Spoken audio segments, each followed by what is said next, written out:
आज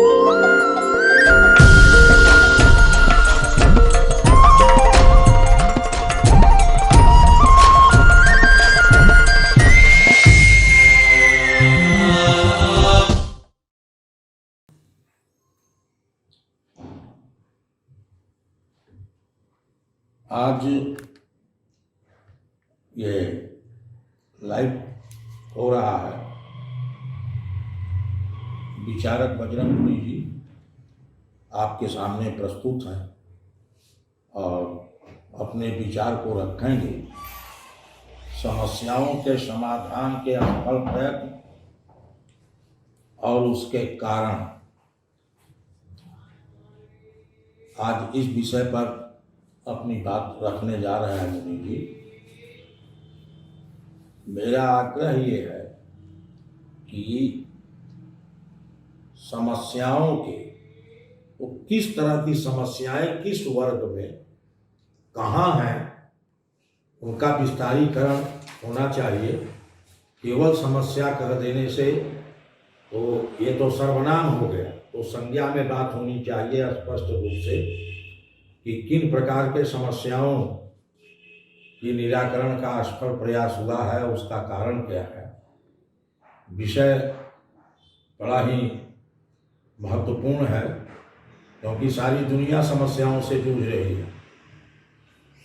जहाँ देखो वहीं समस्या है और समस्याएं अनंत हैं और प्रयास अल्प है। ये अंतर है। उसको मुनि जी जैसे चिंतक उसका क्लासिफिकेशन करते हुए हम लोगों के सामने अब लाइव होने जा रहे हैं। आप ध्यान पूर्वक सुने और प्रश्न करें। मित्रों, आज की चर्चा का विषय है समस्याओं के समाधान के असफल प्रयत्न और उसके कारण।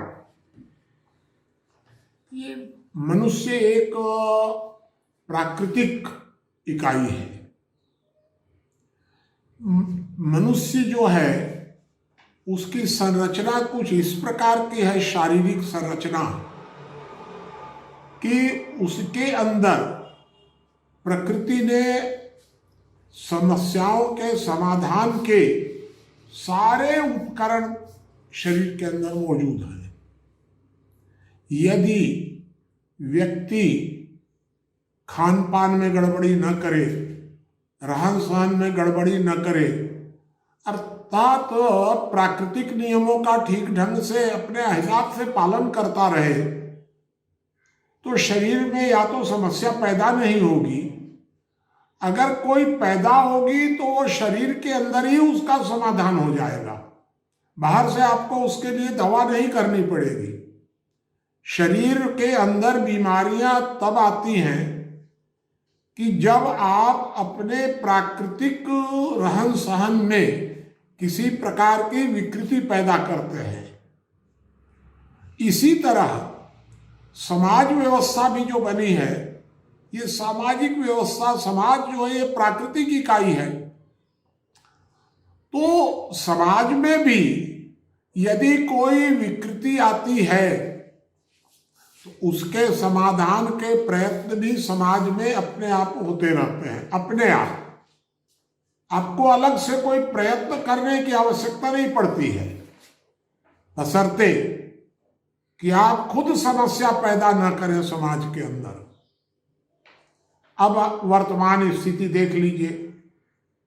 वर्तमान समय में समाज में यदि हम देखें स्वतंत्रता के बाद भारत में या दुनिया में भी, तो सामाजिक समस्याएं बहुत कम हैं, न के बराबर है।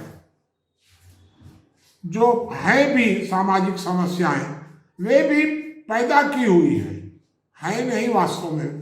प्राकृतिक समस्याएं नहीं है कोई सामाजिक। उसी तरह भारत में जो राजनीतिक समस्याएं हैं और आर्थिक समस्याएं हैं, ये तो सारी की सारी पैदा की हुई हैं।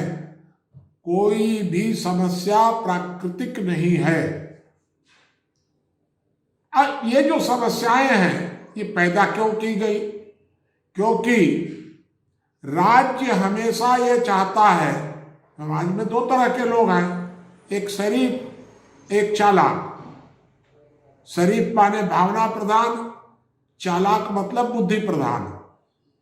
बुद्धि प्रधान जो लोग होते हैं वे हमेशा ये चाहते हैं कि भावना प्रधान जो लोग हैं, शरीफ लोग हैं, इन पर वो हावी रहे और इनको हमेशा आपस में विभाजित करके रखे। फूट डालो और राज्य करो। राज्य हमेशा प्रयत्न करता है कि समाज में शरीफ लोग आपस में लड़ते रहें, चालाक लोग उसका लाभ उठाते रहें। यह प्रयत्न ही सारी समस्याओं की जड़ है। स्वतंत्रता के बाद भी यह प्रयत्न निरंतर जारी ही नहीं रहा, बल्कि इन प्रयत्नों को बढ़ाया भी गया। और इन प्रयत्नों के कारण ही, जिनको प्रयत्नों को समाधान बताया गया, इन समाधानों के कारण ही नई नई समस्याएं पैदा हुई। समस्या कोई भगवान के यहाँ से नहीं आई है, समस्या कोई प्राकृतिक पैदा नहीं हुई है, आर्थिक भी समस्या पैदा नहीं हुई है। ये सारी समस्याएं जो आप देख रहे हैं, इन समस्याओं में अधिकांश समस्याएं पैदा की गई हैं राज्य के द्वारा, क्योंकि राज्य फूट डालो और राज्य करो पर चलना चाहता है। अब जैसे आप समझिए महिला सशक्तिकरण, महिला सशक्तिकरण कोई समस्या तो है नहीं, पैदा की गई, क्योंकि राज्य हमेशा चाहता है कि कभी परिवार एकजुट न रहे, समाज एकजुट न रहे, वर्ग विद्वेष बढ़ता रहे, वर्ग संघर्ष होता रहे और बिल्लियों के बीच बंदर के समान राज्य अपनी वरीयता बना करके रखे, अपना हस्तक्षेप बढ़ाता रहे। परिवारों को तोड़ने के लिए महिला सशक्तिकरण का एक नारा दे दिया गया। अब महिला सशक्तिकरण के नाम पर महिला और पुरुष आपस में लड़ते रहे। कभी नारा दिया गया था पुरुष सशक्तिकरण, तो महिलाओं के लिए कह दिया गया ढोल गवार शूद्र पशु नारी। तो कभी आ गया महिला सशक्तिकरण, तो अब पुरुषों के नाम पर कोई ऐसी कहावत चल पड़ेगी। इसी तरह अनेक समस्याएं आपके सामने हैं। सांप्रदायिकता, ये हिंदू मुसलमान का जो सारा टकराव है, ये सारा पैदा किया हुआ है नहीं वास्तव में। कॉमन सिविल कोड लागू हो जाए, कोई हिंदू मुसलमान का झगड़ा फिर नहीं रहेगा। ये बताइए आप कि भारत का जब संविधान बना तो संविधान में परिवार को इकाई नहीं बनाया गया, गांव को संवैधानिक इकाई नहीं घोषित किया गया। संविधान में घुसाया किसको? तो परिवार को निकाला गया, गांव को निकाला गया, घुसाया गया धर्म को, जात को, जिससे कि समाज लड़ता रहे आपस में। यह संविधान सारी समस्याओं की जड़ है।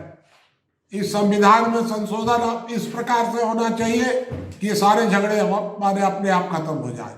लेकिन ये औरत और मर्द को लड़ा रहे हैं, तो हिंदू और मुसलमान को लड़ा रहे हैं, क्योंकि लड़ाना इनका उद्देश्य है। इसी तरह आप देखेंगे जातीय समस्या।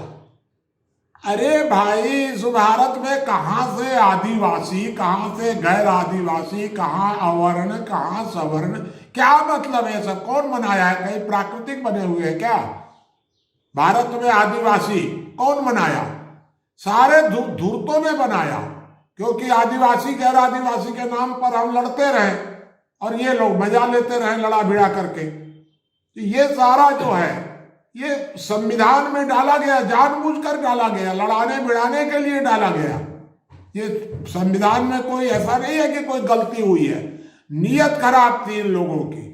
अब एक शब्द आता है समानता। क्या समानता? दुनिया में 5.5 अरब 6.5 अरब लोग हैं, कोई भी दो व्यक्ति एक समान नहीं है, सब में कुछ ना कुछ अंतर है। तो सारे धूर्त लोग समानता के नाम पर असमानता फैलाते हैं। क्योंकि जब समानता हो ही नहीं सकती है तो क्या जरूरत है। कोई समानता के नाम पर गरीबी रेखा ले आएगा, कोई अमीरी रेखा ले आएगा, कोई। अब ये बताइए आप कि कोई 4 फुट का आदमी है, कोई 6 फुट का आदमी है, कैसे समान कर दोगे। समानता नहीं, स्वतंत्रता होना चाहिए। लेकिन इस संविधान में जड़ डाल दी गई, स्वतंत्रता शब्द को निकाल दिया गया, समानता शब्द को उसमें घुसा दिया गया। ये सारा जो कुछ भी हुआ है, ये सब कुछ समस्याओं को पैदा करने के लिए जानबूझकर किया गया।